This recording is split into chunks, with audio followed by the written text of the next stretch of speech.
Buenas tardes, mi nombre es María Eugenia González Domínguez y agradezco al Comité Científico de la jornada la oportunidad de poder presentar el trabajo que tiene por título Capacidad laboral en trabajadores aeronáuticos blue collar que padecen trastornos musculoesqueléticos, un estudio comparativo.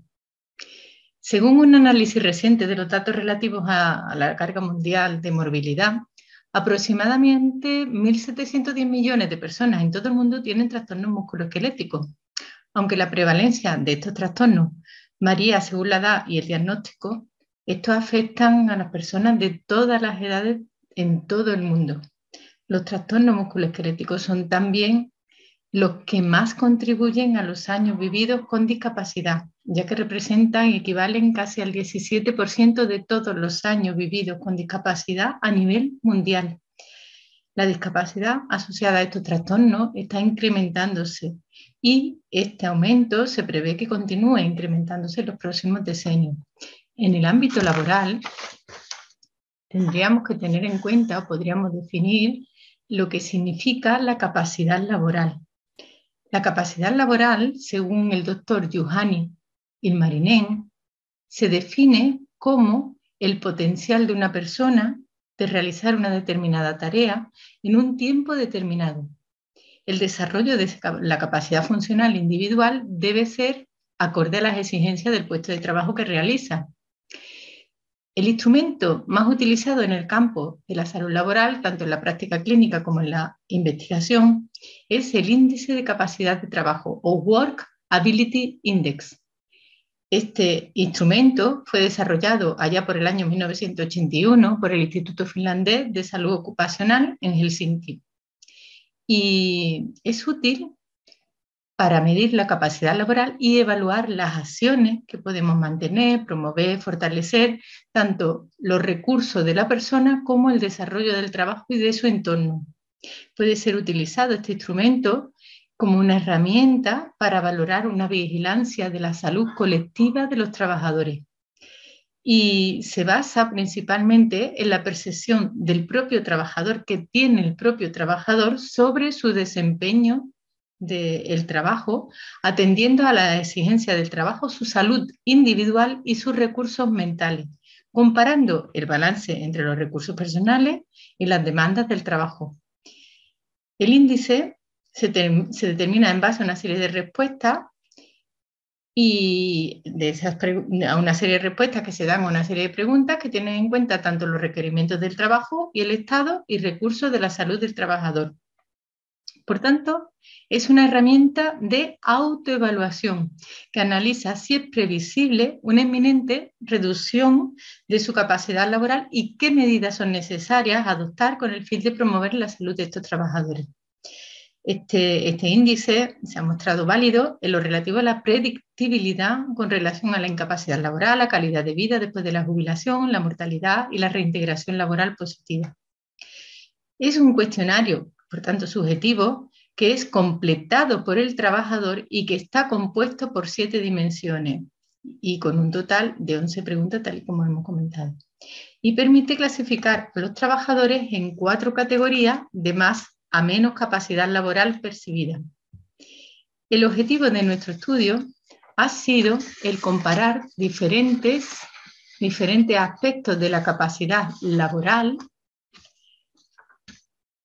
de trabajadores aeronáuticos blue collar que padecen trastornos musculoesqueléticos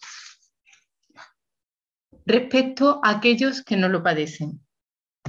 Para ello, se ha diseñado o se ha realizado un estudio descriptivo transversal sobre una muestra de 66 trabajadores aeronáuticos de taller que cumplimentaron un cuestionario con datos sociodemográficos y la versión española del WAI en el examen de salud que tenemos periódicamente con respecto a la vigilancia de la salud de los trabajadores. Para resumir las variables se utilizó la estadística descriptiva y para realizar las comparaciones entre grupos se utilizó la prueba diagnóstica de Wiedemann-Whitney, la prueba de Wiedemann-Whitney de comparación. El resultado obtenido han sido 18 tras 2 grupos en los que 18 de los trabajadores de la muestra presentaban una o más trastornos musculoesqueléticos y 48 no presentaban trastornos musculoesqueléticos. Se establecen, por tanto, diferencias estadísticamente significativas entre el grupo de trabajadores que padecían los trastornos musculoesqueléticos y el grupo de trabajadores que no padecían trastornos musculoesqueléticos. El grupo con trastornos musculoesqueléticos percibía que tenía una peor capacidad laboral que los que no tenían trastornos musculoesqueléticos. Además, si se digregan los diferentes componentes que componen el cuestionario y que conforman la capacidad laboral, se encuentra que el grupo que no padecía trastornos musculoesqueléticos obtiene mejores resultados de la capacidad laboral, encontrándose diferencias estadísticamente significativas en la capacidad laboral percibida actual comparada con la mejor de su vida laboral, la capacidad laboral percibida respecto a las exigencias mentales y físicas del puesto, la alteración de la capacidad laboral por enfermedades, los días de baja laboral durante el último año, el pronóstico de la capacidad laboral durante los próximos 2 años, y se detectó que no existieron diferencias significativas en edad entre grupos, aunque sí en haber padecido de patologías de otro tipo. Los trabajadores con trastornos musculoesqueléticos perciben, por tanto, como conclusión, que tienen peor capacidad laboral que los que no la padecen, tanto en forma general como en los distintos dominios que componen la capacidad laboral, excepto en la carga mental.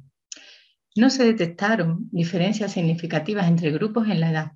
Es el factor descrito en la literatura como el que más incide en la capacidad laboral. Y esto orienta que los resultados diferenciales entre los grupos son efectivamente atribuibles a los trastornos musculoesqueléticos. Otra variable, como el número de enfermedades concomitantes, sí fue mayor en el grupo de trastornos musculoesqueléticos que en el que no tenían trastornos musculoesqueléticos, debiendo tenerse en cuenta al interpretar los resultados. Por tanto, la evaluación sistemática de la capacidad laboral en trabajadores con trastornos musculoesqueléticos nos va a permitir iniciar una serie de medidas preventivas precoces que nos le va a permitir mejorar la salud y evitar un abandono precoz o prematuro de la vida laboral de estos trabajadores, evolucionando a un entorno de trabajo favorable en empresas más saludables. Muchas gracias por su atención.